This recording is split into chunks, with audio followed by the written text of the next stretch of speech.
are the New York Knicks. We are the New York Knicks. We are the New York Knicks. Say go New York, go New York, go. Go New York, go New York, go. Say go New York, go New York, go. Go New York, go New York, go. What's up, YouTube, and welcome back to the Knicks Cave. I'm Jan, a Knicks fan, your host, and let's get right into it. Tonight, or this afternoon, the New York Knicks take on the Dallas Mavericks, and it was ugly. I mean, we started the game off all right. The New York Knicks actually scored 32 points in that first quarter. I actually thought we would come away with the victory because this is a game that I thought we needed just to have a confidence builder going against Cleveland. The Cavaliers are like 15-8 right now. The Cavs is looking real good. It just made me wonder, like, if Dallas was up 32 points in this game after being down 15 points in the first half. Can you imagine what the Cavs is going to do to the New York Knicks? And that's all because of our super coach, our coach of the year, Tom Thibodeau, not knowing how to adjust, not knowing how to prepare for games, not knowing his opponents. And let's be honest, teams got the Knicks pegged. The scouting report is the New York Knicks cannot defend the three. Reason being is the defense. It's so much trapping, so much double teaming that there's no way in hell they can defend the three. In the first quarter, the Dallas Mavericks and the New York Knicks, they shot terrible. Both of them shot terrible in the first quarter from downtown. But Dallas, I said to myself, Luca Doncic is the NBA leading scorer. It was only a matter of time before he got hot and take over. Tim Hardaway, we have to remember that we drafted this man. He know the court. He know these rims. You know what I'm saying? He come back here, he still feel that this is his house. And that's the way he was acting. You could see it in his face. The man here, I'll get to his stats, but the man was on fire from downtown. I thought he was going to break a record for the most threes hit by a player in the Garden. I think Steph Curry hold that record with 11 threes against the New York Knicks back in 2013. He came in Garden and just lit us up. Dallas was missing the second leading scorer in Christian Wood.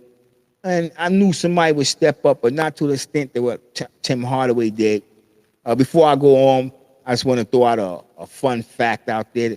The Dallas had 5 New York Knicks ex-players, Frank Ntilikina, Tim Hardaway. Who else was it? Who else was there? Oh, Kemba Walker. Now, I actually thought Kemba Walker was going to play. He been sitting out since the Knicks let him go. He didn't play since he played for the New York Knicks. I thought he would have played. His legs would have been fresh enough that he could have played. But this was a tough game for the New York Knicks to lose. And like I said the last time,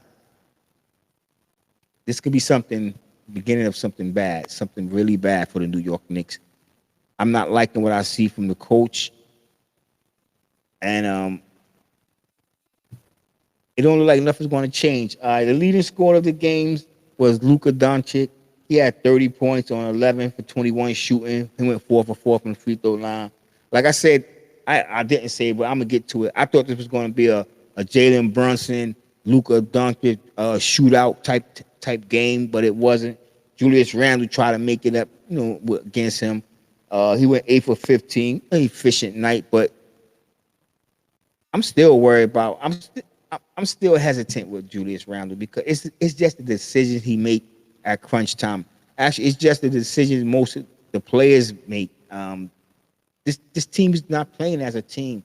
Decision-wise, they're horrendous. I'm just being honest with you. Julius Randle had 24 points. He shot 8 for 15. He had 5 for 5 free throws. Excuse me for a second. Get over here real quick. The Knicks is slipping. We going down. In our division, we last. We dead last in the Atlantic division. We about 10th, 11th place in Eastern Conference. This game tomorrow, if we can bounce back with a victory, I'm not giving Taves a break. I'm still going to blame the defense, but it would be the fans would deserve a victory against a quality team. The Knicks have been stinking it up, and I'm going to get to that in a minute. Like I said, the Knicks have not been playing as a team. I'm gonna say it. Fire the coach. One thing I think the coach need to do is sit Rose. We already said Evan Fournier, whatever his name, if I'm pronouncing it right. We should sit Derrick Rose. Derrick Rose do give us the spark of the bench sometimes. He's limited in minutes, but he's a liability on defense. He can't stay, and I'm being honest, he can't stay with nobody. He might make a sneaky play when a guy get past him. He might get a steal or a block from behind. But when it comes to posting up or jump shots, guys is just shooting over him. It's not even much shooting over him. It's because Derrick Rose is giving him so much space. And it could be, and that's the thing about it. You know what I'm saying? Like, we can all get down on the players because the players have to be held accountable. But, God damn it, it's the defense.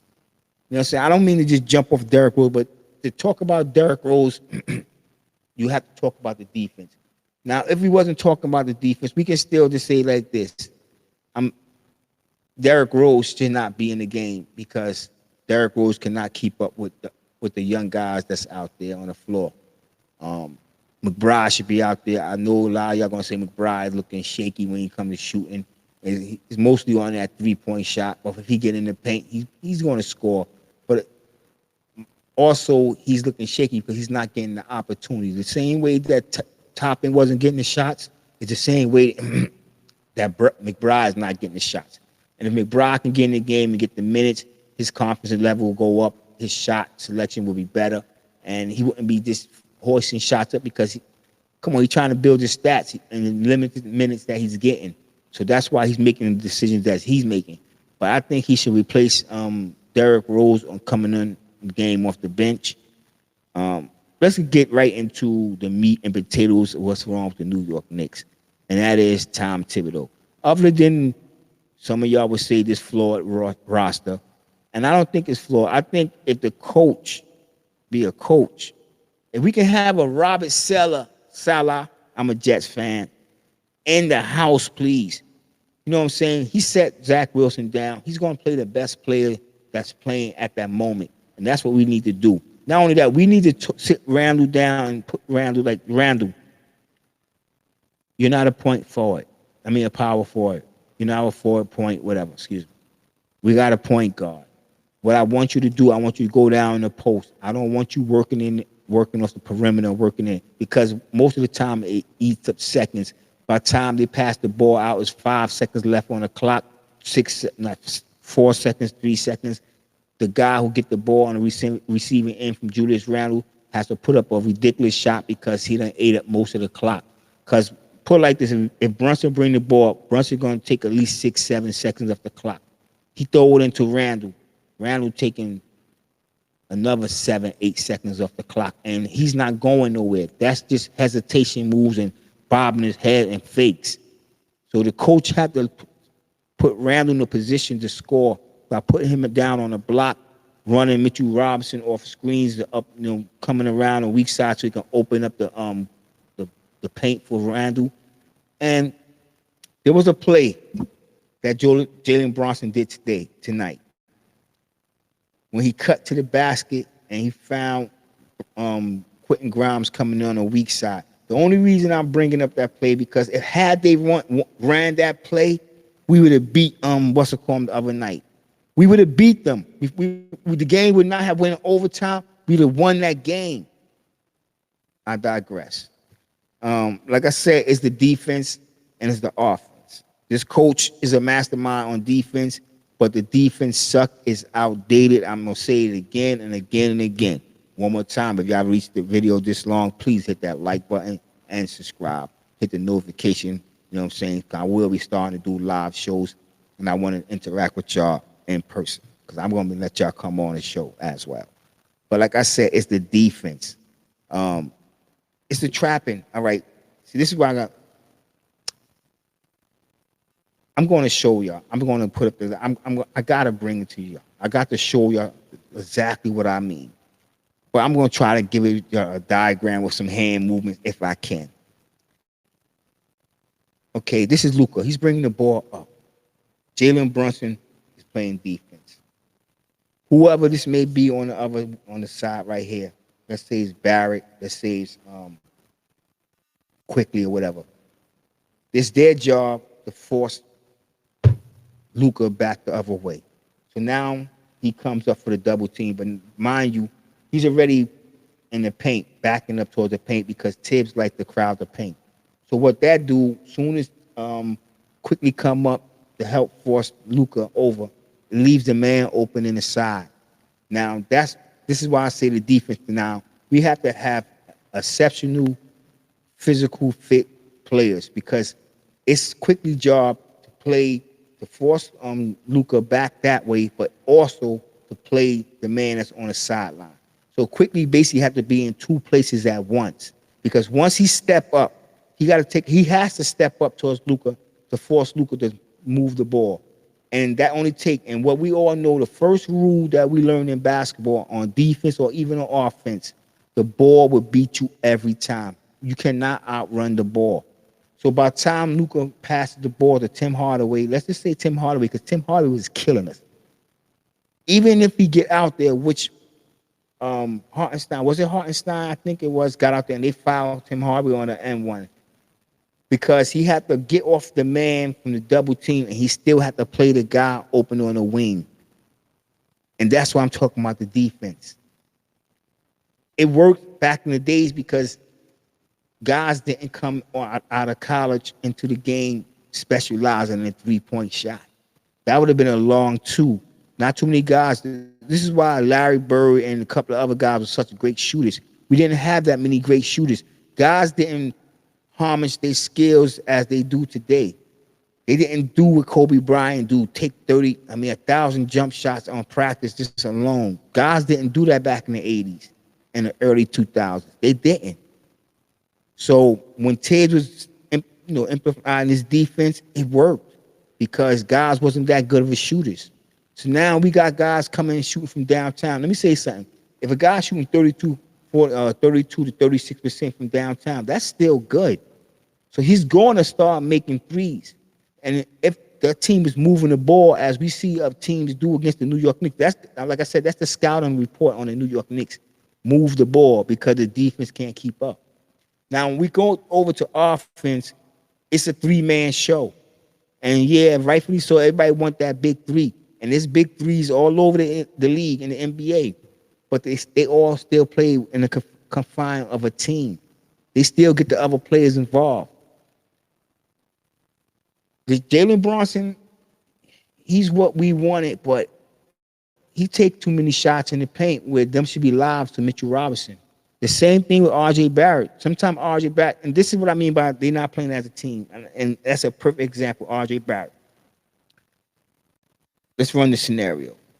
Jalen Brunson come up the court, he take one shot, two shot, three shot. Jalen Brunson come up the court, he gives it Julius Randle. Julius Randle take one shot, two shot, three shot. R.J. Barrett get the basketball from out of bounds. He's going coast to coast because he won his shot. That's 6 shots that just went by and he didn't touch the ball, but yet he's supposed to be a part of our big three. You get me? There's no ball movement. There's no continuity with this team. And the coach is not preaching that. Because that's something you're supposed to instill on the players in practice. If they was doing this in practice, I don't know, I'm not in practice, so I can't say, but if so, it wouldn't be flowing over to the goddamn game. This coach, all right, I'm going to ask y'all a question, and please let me know in the comment section. Do y'all think that the coach lost this team?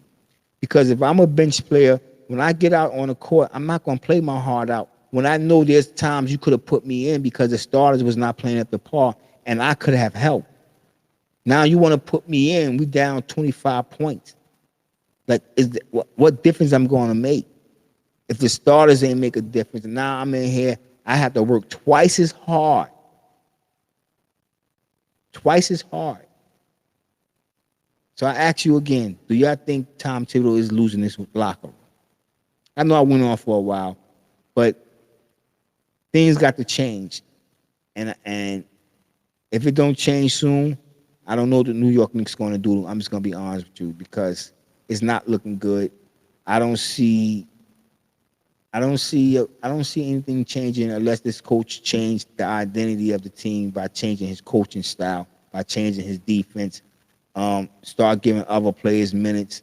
You know what I'm saying? I know we went down to a 9-man rotation. Let's up that. I don't care. Let's play the roster.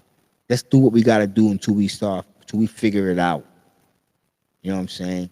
All right, with that being said, I want everybody to stay safe, stay healthy. God bless, and peace.